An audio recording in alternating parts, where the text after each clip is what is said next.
Salut à toi, une petite revue d'un nouveau drone. Non, pas celui-là, hein. Celui-là c'est un RS200 de chez Zigogne, qui n'est pas de première jeunesse puisqu'il date déjà d'il y a 2 ans. Hein. C'est un modèle qui était sorti en 2018 si je ne me trompe pas. Mais qui vole toujours très bien avec ses moteurs AMAX très puissants, un peu gourmands aussi. Le problème c'est qu'avec ça, pour faire des cinématiques, c'est possible, mais c'est quand même un petit peu violent comme pilotage. Il m'est arrivé donc de faire quelques prises de vue avec la Runcam posée dessus. Je vous les montre tout de suite.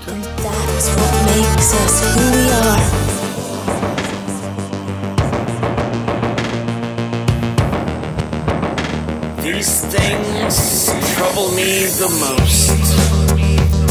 I want to be pure, but I fall so short.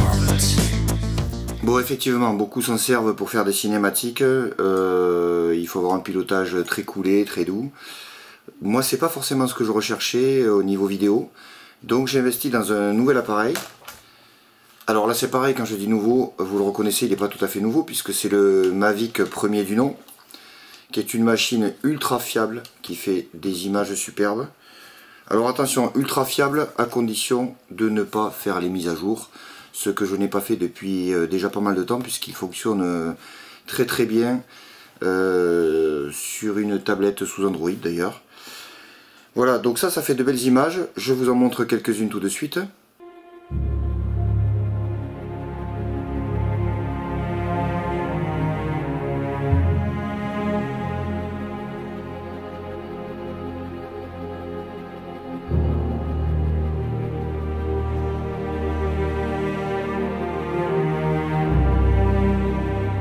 Voilà, vous avez compris, ça pour faire de l'image c'est superbe, ça marche presque tout seul, donc avec la caméra stabilisée sur 3 axes. Le problème c'est que ça reste quand même assez fragile pour s'approcher des rochers, pour voler en forêt. Donc il y a quelque chose qui remplace ou qui est complémentaire de ce drone depuis déjà 1 an, c'est vraiment à la mode. C'est ceci, voilà, ce qu'on appelle donc le Cinewhoop. Donc celui-ci c'est un Reptile Cloud 149, vous l'auriez deviné puisque c'est le titre de la vidéo. Il est sorti il y a tout juste 2 mois des ateliers chinois. Il est vendu soit en châssis nu pour quelques euros, soit tout monté tel qu'il est pour 125 €. Il vous manque juste le récepteur à mettre, soit du TBS pour du long range, soit du XSR ou du XM+, comme vous souhaitez. J'ai laissé la petite antenne d'origine qui est sûrement pas très performante, mais pour du vol à proximité c'est suffisant. Et voilà, je vous montre tout de suite quelques images.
Avec une GoPro 7 ça fonctionne vraiment très bien. C'est un drone qui est très stable, qui est très bien réglé pour voler tout de suite dès la sortie du carton quasiment. Le premier inconvénient par contre, ce sont les ducts protection d'hélice, puisque j'en ai deux ici, voilà, qui ont fait les frais de quelques touchettes sur du matériau un petit peu costaud. Ces protections sont en vente, je vous mettrai le lien dans la description, sur AliExpress, je ne les ai pas trouvés ailleurs. Voilà, j'en ai pris deux d'avance, c'est vendu par deux. C'est pareil, ça coûte rien du tout, hein, c'est 4 € et quelques les deux. L'avantage de ces protections, c'est qu'elles sont légères par rapport à des protections imprimées en 3D. Et de toute façon, je n'ai pas trouvé de fichier et je n'ai pas les compétences pour faire un modèle pour de l'impression 3D. Donc je parlais de la stabilité du drone. Peut-être certains le trouveront un petit peu mou, mais du coup pour les vidéos cinématiques, c'est ce qui est intéressant, de ne pas avoir quelque chose de trop réactif, de trop violent au niveau des commandes. Donc j'ai dit les protections d'hélice qui sont quand même assez fragiles, c'est un matériau vraiment très fin. Alors les nouvelles que j'ai installées, ça doit se voir, ça brille légèrement. J'ai passé 2 ou 3 tours de scotch d'électricien pour les renforcer un petit peu sans ajouter trop de poids. Au niveau batterie, il conseille des batteries 3S ou 4S. Moi j'utilise celles que j'ai sur le RS200 qui sont des batteries AMAX 1500 mAh et vous voyez qu'ils passent tout à fait bien, même si elles sont un petit peu penchées. Elles passent bien sur le Cloud 149. J'ai testé différentes marques puisque on peut aussi voler avec les... il me reste des vieilles KD qui sont... Voilà, qui passent aussi, hein, ça passe tout juste par rapport à l'antenne. Ce sont des batteries qui font maximum 7 cm et demi. Voilà, en dessous de 7 cm et demi, ça passe sans problème.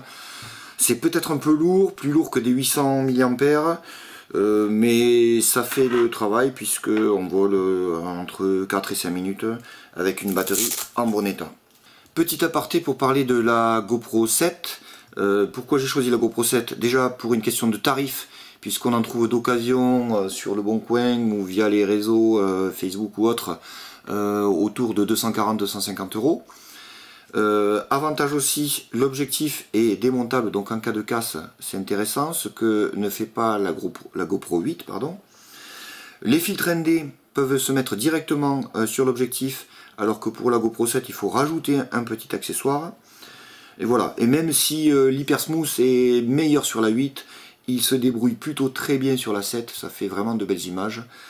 Donc n'hésitez pas si vous avez un budget serré et que vous avez peur de casser. Moi il me semble que la 7 de ce côté-là est un peu plus costaud que la 8, notamment pour l'embarquer. Voilà donc un petit aperçu des avantages et des inconvénients de cette machine. Donc les avantages, je vous l'ai dit, le premier avantage c'est le prix et le fait qu'on puisse le trouver déjà tout monté, moyennant une petite soudure pour le RX de la radio. Le montage est plutôt propre, vous verrez quand vous ouvrirez. Moi je ne vais pas vous faire une ouverture là sur cette vidéo, ça prendrait un petit peu plus de temps. Avantage bien sûr l'OSD avec modification du VTX via la radio et les lunettes.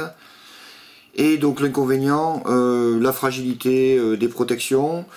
Les hélices pour le moment sont plutôt costauds. Engin très stable, pas de vibration parasite. La caméra qui est un petit peu moyenne, le VTX sûrement un petit peu moyen, mais en fait pour le prix, on va pas se plaindre non plus. Voilà, j'espère que la vidéo vous a plu. Si vous avez des questions, n'hésitez pas à les mettre en commentaire. Sachez que je ne suis pas un spécialiste de la technologie, mais ça fait quelques temps que je monte des raceurs, donc je m'efforcerai de répondre à vos questions. Merci, ciao.